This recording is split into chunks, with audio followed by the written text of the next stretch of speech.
You missed me. Oh, I'm glad you missed me. Carers Karen and Georgie are familiar faces for Keith at his home in North Kent, one of several call-ins they will do every day.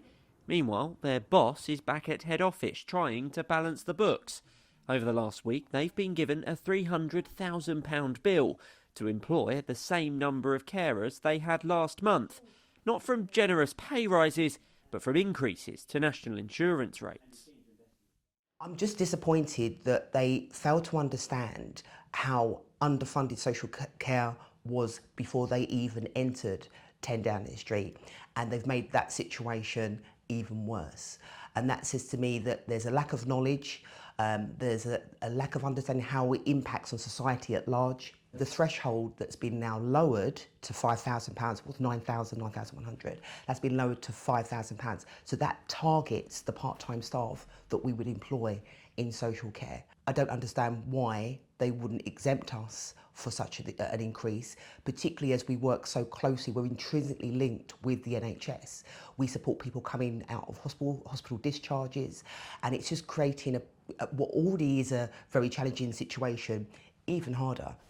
The government say it's made an extra £3.5 billion available for local authorities to pass on to social care providers.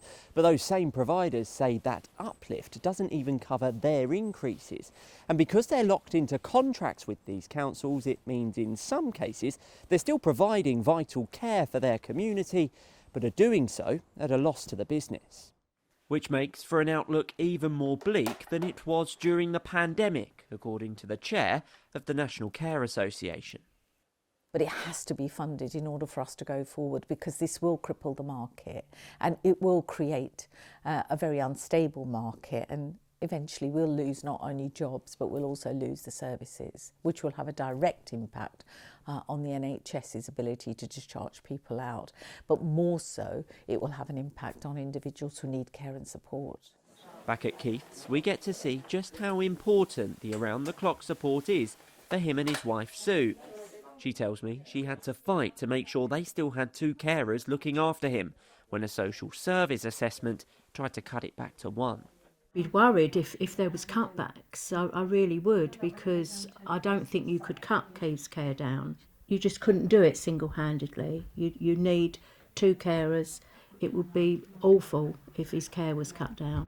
A Department for Health and Social Care spokesperson told us work is underway to commission a national care service to build a system fit for the future that is fair and affordable for all.